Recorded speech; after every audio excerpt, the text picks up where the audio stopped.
Thanks to you at home as well for joining us this hour. Really happy to have you here. Let's do something different. Want some inspiration? I know this is like not typically the way that we start things, but I don't know. Complain. Go ahead. Send me your complaints. Governor J.B. Pritzker is the governor of Illinois. He gave his State of the State speech today. And I'm going to show you some of it. I'm going to show you about 3 minutes of it. And I know this is a little bit of a weird thing to put at the top of a national newscast, but you know what? I think this is really something, and I think you should watch it. This is from the end of his State of the State today. Check it out. As some of you know, Skokie, Illinois once had one of the largest populations of Holocaust survivors anywhere in the world. In 1978, Nazis decided that they wanted to march there. The leaders of that march knew that the images of swastika-clad young men goose-stepping down a peaceful suburban street would terrorize the local Jewish population, so many of whom had never recovered from their time in German concentration camps. The prospect of that march sparked a legal fight that went all the way to the Supreme Court. I do not invoke the specter of Nazis lightly, but I know the history intimately and have spent more time than probably anyone in this room with people who survived the Holocaust. Here's what I've learned. The root that tears apart your house's foundation begins as a seed of distrust and hate and blame. The seed that grew into a dictatorship in Europe a lifetime ago didn't arrive overnight. It started with everyday Germans mad about inflation and looking for someone to blame.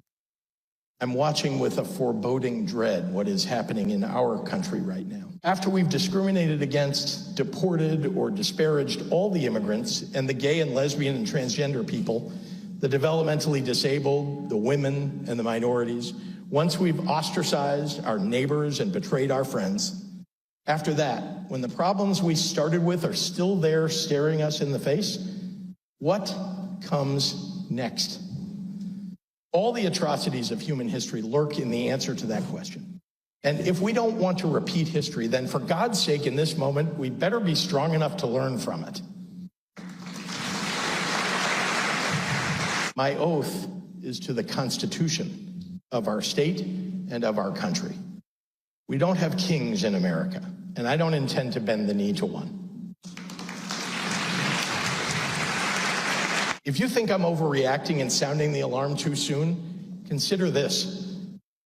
It took the Nazis 1 month, 3 weeks, 2 days, 8 hours, and 40 minutes to dismantle a constitutional republic. And all I'm saying is that when the 5-alarm fire starts to burn, every good person better be ready to man a post with a bucket of water if you want to stop it from raging out of control. Those Illinois Nazis did end up holding their march in 1978, just not in Skokie. After all the blowback from the case, they decided to march in Chicago instead. Only 20 of them showed up. But 2,000 people came to counter-protest. The Chicago Tribune reported that day that the rally sputtered to an unspectacular end after 10 minutes. It was Illinoisans who smothered those embers before they could burn into a flame. Tyranny requires your fear and your silence and your compliance. Democracy requires your courage. So gather your justice and humanity, Illinois, and do not let the tragic spirit of despair overcome us when our country needs us the most. Thank you. Illinois Governor J.B. Pritzker today speaking 30 days into the second presidential term of Donald Trump, raising the alarm explicitly that you don't need much longer than that to destroy a democracy and cause a major problem for the world and for humanity in perpetuity. Another big state Democratic governor today, Kathy Hochul of New York, gave a shorter, more pugnacious version of kind of that same message today after Trump ordered the end to a popular congestion pricing program in New York City. And in so doing, he proclaimed himself the king. He posted online a picture of himself in a crown with the phrase, "Long live the king." under a message about his action toward New York City. Here was New York Governor Kathy Hochul's response. At 1:01 p.m. today, the U.S. Department of Transportation emailed us a letter from Secretary Duffy announcing their attempt to end the congestion pricing program in the state of New York. At 1:58 p.m., President Donald Trump tweeted, "Long live the king." I'm here to say New York hasn't labored under a king in over 250 years. And we sure as hell are not going to start now. The streets of this city where battles were fought, we stood up to a king, and we won then. And we were, in case you don't know, New Yorkers, we're in a fight. We do not back down, not now, not ever. At one point in her remarks today, Governor Hochul pulled out this photo that Trump had posted online of himself today, showing himself in a crown as a king. She held up a printout of that and said, "The next time you're stuck in traffic, think of this." She then took questions from the press. Is this marking a new era of your approach to the Trump administration? Or should we expect to see more resistance from you to things that he's doing? Or are you still going to continue your strategy of trying to find middle ground and, you know, maybe not poking the bear? I think the bear's been poked. The bear has been poked. Let me give you one more. And this is from a piece posted at The Nation tonight by the founders of Indivisible. We've talked to these founders on this show before. We've focused a lot on their organizing activities. They're a big grassroots national organizing group that has seen a record number of new chapters form in these last 4 weeks, turning out people to make calls and show up at congressional and Senate offices, to protest, to demand town halls from their elected representatives, to attend those town halls, to pressure Democrats to fight harder and more quickly and more comprehensively against what Trump is doing, to try to persuade and shame Republicans into standing up against Trump at all. At The Nation, the Indivisible co-founders wrote today that Democratic members of Congress and senators should start pushing harder, specifically against the Republicans they serve with. Quote, "Break the norms around congressional collegiality. It's typically considered rude for one member of Congress to confront another in public, but these aren't typical times. The complicity of congressional Republicans in the trashing of our democracy cries out for the kind of loud and frequent confrontation that will cause members of the Washington Post editorial board to clutch their pearls. For those Republicans who refuse to face their constituents, Democrats should travel to their districts or states in order to publicize the real costs of MAGA appeasement to working families in those places. Quote, get creative and give protesters and activists a morally righteous conflict to rally around. Every time one of us, a family member, a community organizer, a representative, a senator, takes a step forward in this fight, 1,000 pairs of eyes watch and learn. Courage is contagious. Take that step and steel yourself with the knowledge that you are the defender of a 250-year experiment in self-governance, a real-life pluralistic democracy, imperfect as it is, striving to be more perfect. Our predecessors deposed a brain-addled king. They crushed the violent insurrectionists of a slaveholding confederacy. They forced the robber barons to contend with workers and unions. They kicked the Nazis' asses throughout Europe. They broke the back of the Southern segregationist political bloc. They fought back against the terrorizing forces at Stonewall. We have planted ourselves in stubborn opposition to monomaniacal fascists of one form or another for a quarter of a millennium. No entitled reality TV has-been backed by an addle-brained billionaire who cheats at video games is going to roll over us now. Need some inspiration? 30 days into this new administration, the radical nature of what's going on is waking something up in the braver politicians among us and in the activists as well. It is thus far not waking anything up, at least that we can tell, among Republicans in high elected office. And while that might sound like the dumbest Captain Obvious observation in the world, it's one that I'm going to keep making because it is really, really crucially important to the outcome of this lightning speed authoritarian collapse that Trump is trying to force in Washington. I mean, not any one thing is going to do everything, right? Democrats getting big and getting smart in opposition, like we're seeing from governors, and that's going to matter. Regular people broadly standing up and saying no and protesting and organizing and making it as hard as possible for him to keep doing what he's doing, that matters. The survival of the press, so people know what he's doing, that matters. But the closest you're going to get to stopping it at the source, to stopping, for example, the destruction of the American legal system, to stopping the destruction of our health system and the basic services that keep people alive and that keep the country functioning, the hardest leverage that can be applied against him at the source is what hypothetically would come from Republicans. And I know, cynically, you may never expect to get that. But strategically, you cannot stop trying to get it because of its crucial importance. And I'm just going to give you one example here, just one case study. Louisiana Senator Bill Cassidy. I always think of him as having kind of an unforgettable name, but a very memorable haircut. He always looked to me like an otherwise healthy person who has just been gently electrocuted. But Senator Bill Cassidy is a senator. He's also a physician. He's a gastroenterologist. He got into the Senate in a campaign in 2014 that largely focused on his role as a doctor.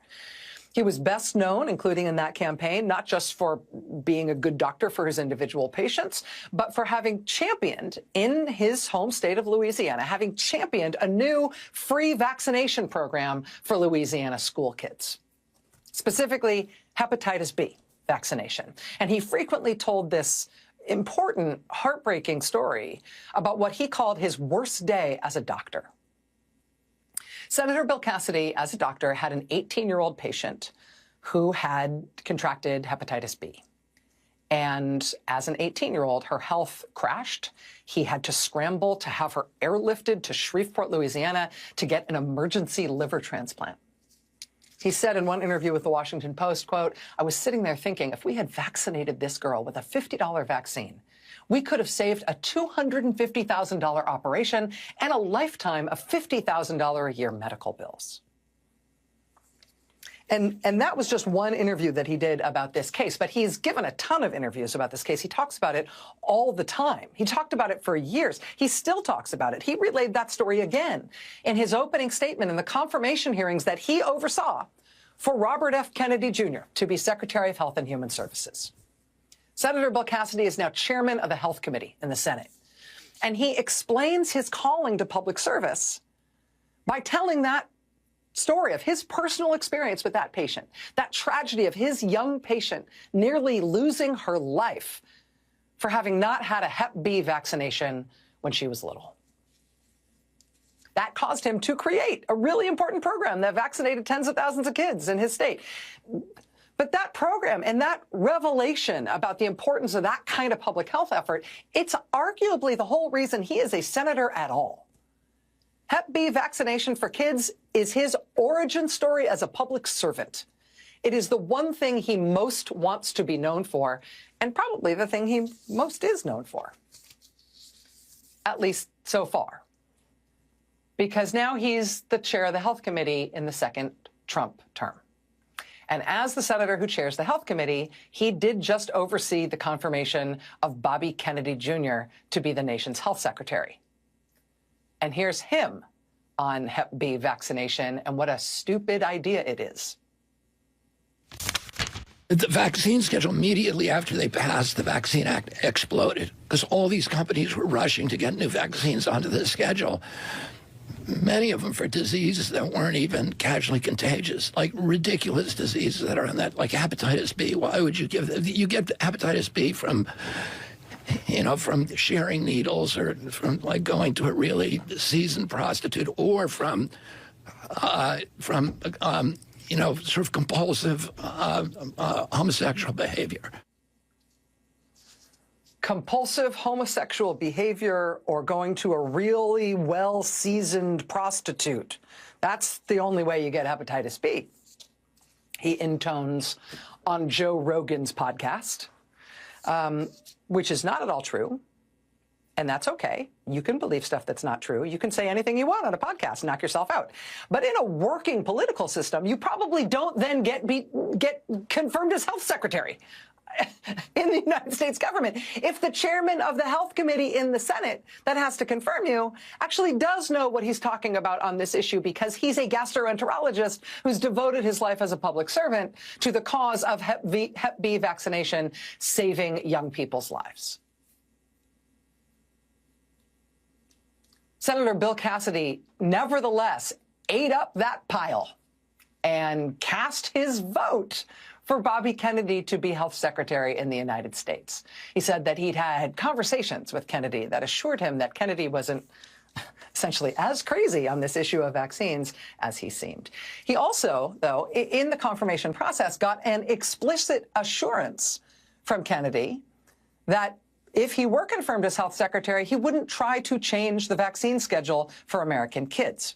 Well, now Robert F. Kennedy Jr. has been sworn in as health secretary, and in his first full day on the job, wouldn't you know it, he confirmed that he definitely is going to look into that vaccine schedule, saying, quote, nothing's going to be off limits.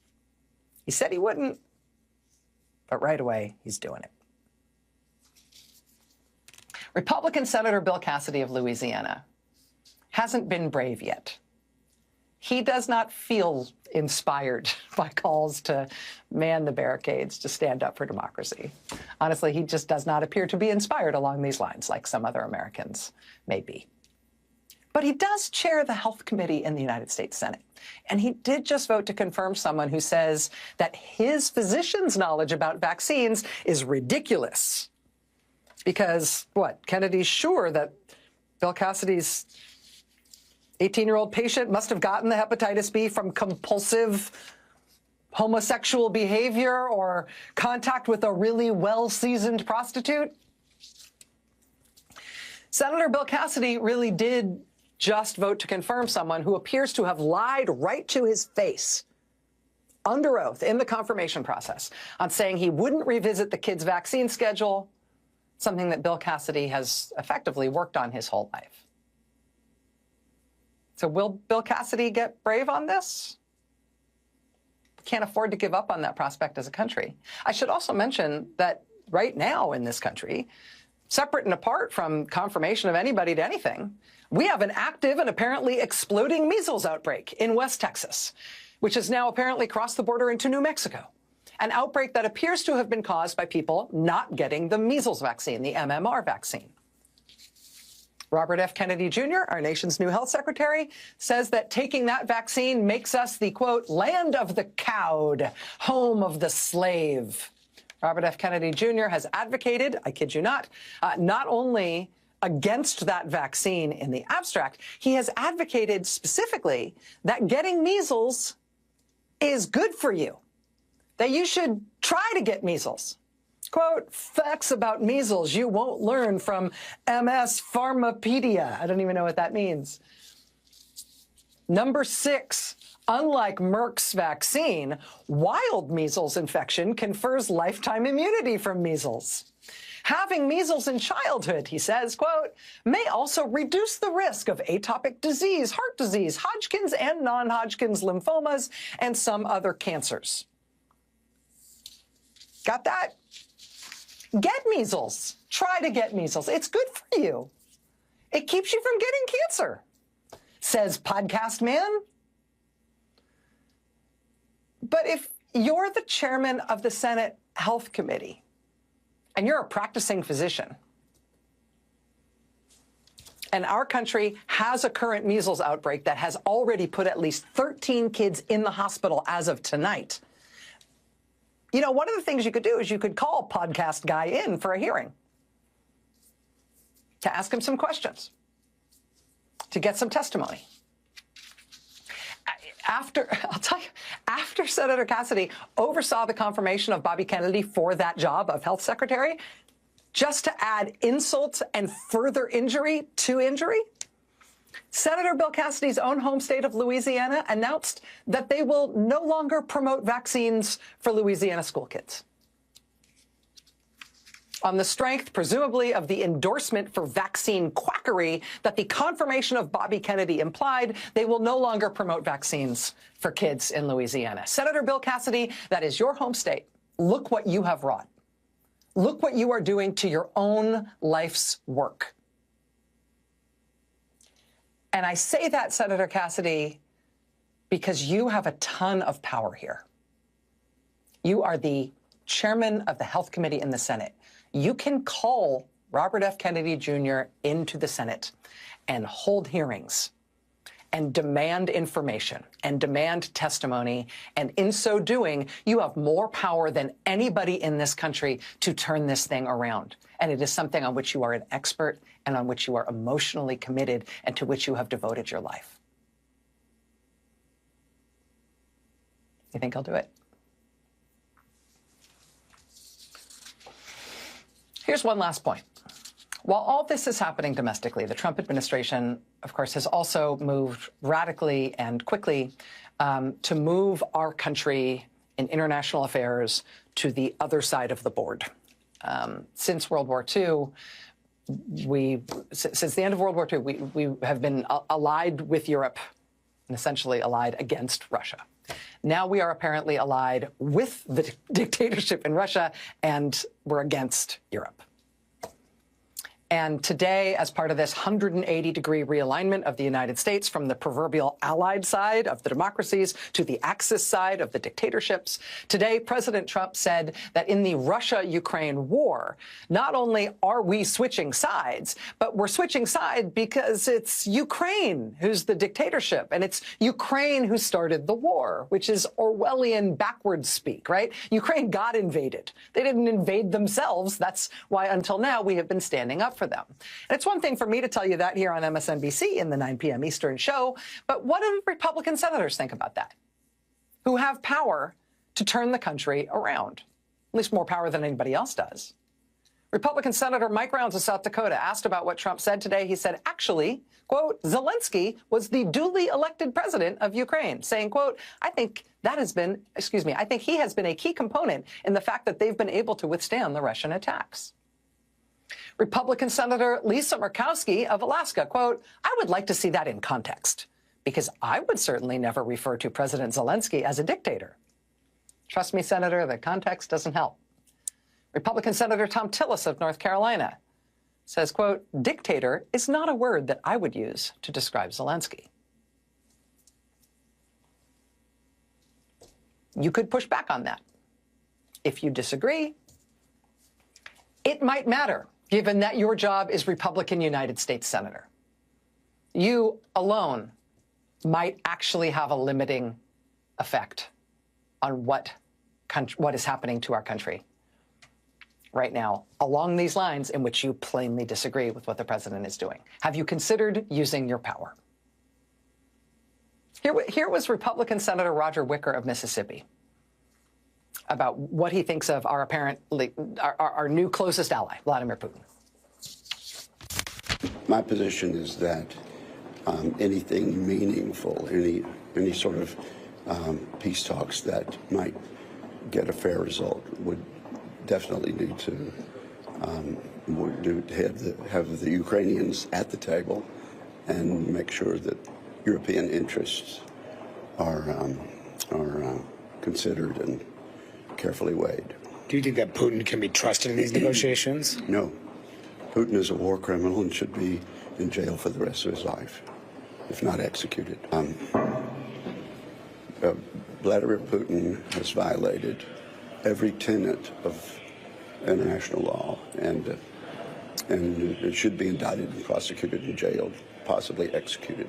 How big of a blunder was it to take off for Hegseth to take out the NATO-Ukraine issue off the table? Well, I made a statement about that, and let me just say, Secretary Hegseth and I spoke while he was in Poland and I was in Munich, and I think to the extent that his subsequent statement was somewhat of a walk back. That was a favorable development. And do you have any concerns after being there about the stability of the NATO alliance, given what the U.S. is doing with Russia? The NATO alliance is very important. We've been drawn into two bloody wars, massive killing conflagrations in the last 100 years. I think the best way for a European general war to be avoided that would eventually cause us to become involved is to ensure that the rule of law that's been observed for 70 years in Europe be enforced and protected. That's why we have NATO. That's why the European Union exists. So thank you. Do you think Trump is undercutting NATO in any way? And at that, he walks away at that point. But you see that there's a foundation here for real leverage to stop what Trump is doing, or at least to try to stop it. I mean, he talks there about what his conversation with Secretary Hegseth might have caused. I think to the extent that his subsequent statement after we spoke was somewhat of a walkback, that was a favorable development. Senator Wicker talked to Pete Hegseth. That made Pete Hegseth take back his assertion that Ukraine can never be part of NATO and Russia gets to keep all of the parts of Ukraine that it's already claimed. Why is that? Because Senator Wicker is not a commentator, right? Senator Wicker is the chairman of the Senate Armed Services Committee, the Republican chairman of that committee. He has power to wield here to stop the administration from doing what it's doing, which he plainly thinks is wrong. He doesn't think Vladimir Putin should be getting a state visit in the United States of America. He thinks if Vladimir Putin steps foot in the United States of America, he should be arrested, incarcerated for the rest of his life, or potentially executed. Well, it's one thing to think that. It's another thing to say it. You could even say it on a podcast and it won't matter. But if you say it and you're the Republican chairman of the Senate Armed Services Committee, it matters. And you can change the actions of this government. Republicans, at this point, have power to change what Trump is doing if they can find their spines. And it may be the whole country's job to help them find it any way we can. Shouldn't be that hard if they're interested in their own political future. New Quinnipiac polling out today shows not only that Donald Trump has gone from above water to underwater in his overall approval rating already just 30 days in, but look specifically on the issue of Vladimir Putin. 81% of American voters think the U.S. should not trust Vladimir Putin. 81%. It's a grand total of 9% that says the U.S. should trust him, just as Trump's lap. If we still have a functioning political system, the fact that the country is wildly against him, right? That Republican elected officials on their areas of expertise are wildly opposed to what Trump is doing on this and other issues. This should matter. And it's up to the whole country, to all of us, right, to make sure that it matters. To that end, dozens of protests all across the country today. We've got more on that next. Stay with us. This was outside the home office of Republican Congressman Cliff Bentz in Oregon this week. His constituents left him little notes. They called them Cliff Notes. Get it? Because his name is Cliff. They stuck their Cliff Notes on a cardboard cutout of their congressman. They say things like, support federal workers, protect your people, the Constitution is worth fighting for. Also, we want a town hall. Don't hide out east.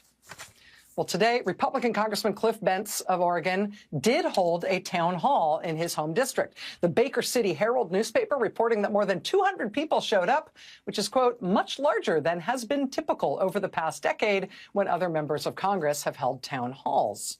Now, for context here, this is not blue Oregon. This is a county that Donald Trump won by 73%. He got 73% of the vote there. And yet the local paper, the Baker City Herald, reports, quote, audience members made it clear from their statements and from their reactions to both questions and Bentz's answers that they do not support the administration. According to that reporting, the majority of questions today were about Trump's executive orders and about Elon Musk and about firing government workers. Today was also another national day of protests.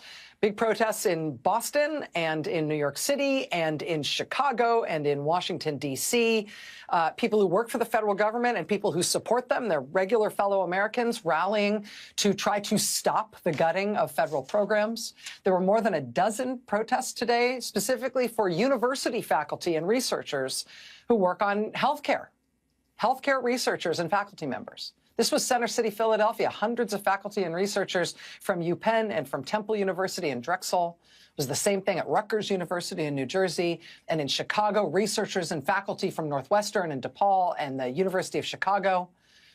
In D.C., outside the Department of Health and Human Services, scientists protested, scientists whose work is funded by the federal government. And, you know, a lot of these protests are happening in D.C. and in other big cities. But because of the kind of leverage that we've been talking about tonight and on previous shows, I do think it's really worth watching what's happening in local press around the country, too, how they're covering from a local perspective what's going on in the government right now. Take, for example, the Des Moines Register. Look at this headline from yesterday. Quote, Elon Musk's indiscriminate carnage brings needless misery to these Iowans. Here's the Oil City News in Wyoming. Quote, Valentine's Day massacre, uncounted throng of Wyomingites fired by Trump administration. Also, this headline out of Kansas City, quote, Kansas City doesn't have enough jobs available for all the federal workers getting laid off. And quote, Trump jobs purge hits Michigan. Quote, why did the president fire you, mommy? We talked last night about how this has been playing in Virginia, where the Republican governor there is Glenn Youngkin. He has just been tying himself into a pretzel, trying both to defend what Trump is doing and say how much he supports Trump, while his state proportionally has more federal workers and federal contracts than anywhere else in the country. Youngkin promises help for federal workers, but defends Trump job cuts. It's impossible to do both of those things at once. And the local press in Virginia is well aware of that. They are not fooled. Local press in Virginia, based on what they've been running lately, seems to be totally aware of what Trump is doing and what damage it means for their state. This, for example, was the editorial page in the Virginia Pilot newspaper today. Quote, as a winter storm expected to bring substantial snowfall approaches, communities throughout the region are making preparations, largely thanks to the detailed forecasting done by the meteorologist at the National Weather Service.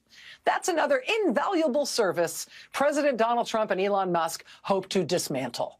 Purposeless destruction that would make the public less informed and drive up costs to families and businesses. Having accurate, timely forecasts helps power companies prepare for outages and manage demand. It empowers governments to plan for disruptions, and it helps families prepare themselves and their homes for the possibility of severe weather, a key component of public safety. We know to prepare for near-record snowfall this week because the experienced and devoted public servants at the National Weather Service told us to. If Trump and Musk have their way, it would be the last such warning. And again, don't take it from me. This is the editorial page in a local paper in Virginia, the Virginia Pilot. In Virginia, where so many people work for federal agencies, including the National Weather Service, the threat to the economy and the relative inaction of the Republican governor there have, A, made people mad, B, ruined a lot of lives already, and C, have also caused Democrats in the state of Virginia to step into the void left by these Republican politicians who can't bring themselves to respond because they're so afraid of offending Donald Trump, no matter what he does to their state. Democrats in the Virginia legislature have just formed an emergency committee to help address the devastating consequences of Trump's actions for the people of Virginia. They are stepping into the void. This is an election year in Virginia. The Virginia